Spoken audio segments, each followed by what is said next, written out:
It's a huge pleasure to welcome Sarah Haider back to the GS podcast. Welcome back. Hi, Stephen. I'm really happy to be here.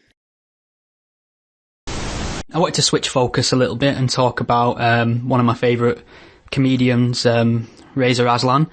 And that says it all. But I mean, you wrote this great article about, it was basically, what was it titled? Something like fact-checking Reza Aslan? Yes. And I mean, maybe you could just explain to people what was he claiming publicly, and what was the result of your fact-checking exercise on that? So he made quite a few claims. It was kind of a short clip from CNN, where he was on CNN and he was talking about some things Bill Maher said, but then he added some more claims, and I won't go over every single one, but one of the bigger ones was about FGM, where that's female genital mutilation, where he talked about specifically that it is an African problem, not a Muslim problem, an African one.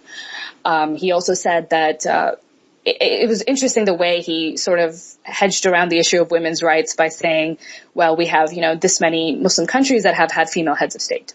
And so my fact check was kind of going through why that, those arguments don't make a lot of sense. For FGM specifically, what he did was he cited this study that was done by UNICEF. And they looked at some countries, and they looked at the level of FGM, and they found that it was, the study was looking specifically at African countries because there was no data available anywhere else.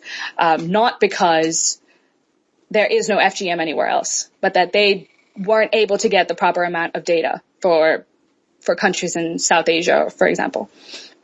And that's something that, of course, Reza Aslan conveniently leaves out. He says, well, they only found it in African countries because it is only an African problem. And it's this kind of sort of disingenuous hedging around issues and redefining things and using information selectively that's just so slimy.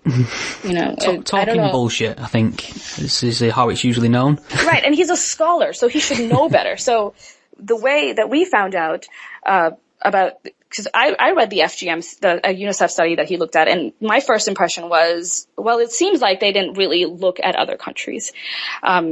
And so maybe I should send them an email and ask them specifically. And I did. And they told me, well, we didn't have data. We didn't have, the proper amount of data anywhere else. So we couldn't use those countries. So that's why they weren't included. Not because they didn't find FGM, just because, right, okay. They didn't have it. So that's such a simple step to take, to just send an email to the study's authors and get a reply. And to me, that's a very basic level of scholarly diligence, or it's not even scholarly. It's not even at that level. And Reza Aslan wasn't able to do it.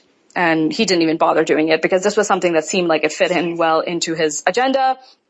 And therefore it's fine. He's also stated, and I find this to be so disgusting about how, Muhammad banned slavery. He said that on Twitter, I think, at least once, maybe more. And then I think he said it one other time in an article about how Muhammad banned slavery. And that is it's just false. He banned enslaving other Muslims. That's it. To me, it's so blatant. It's a lie by omission. It's so blatant. And I'm surprised that other Muslims aren't calling him out on it. Yeah, it's not somewhat even like, bending the truth or omitting the truth. Like you say, he'll outright lie about the views of his critics and opponents as well. And I tend to find that's a rather large theme in apologists for Islam, that they tend to mischaracterize the views of their opponents so they can sort of put them in the bigot box, as I like to call it, and then they don't have to, once you put them there, it's very hard for them to climb back out again. Right, and that's why people are afraid of talking about Islam altogether, because you do that, and if you do it in a critical way, you're a bigot. And once you're a bigot, no one's going to listen to you anymore. Yeah. And that's happened to Sam Harris, that's happened to Richard Dawkins, and that's such a shameful thing.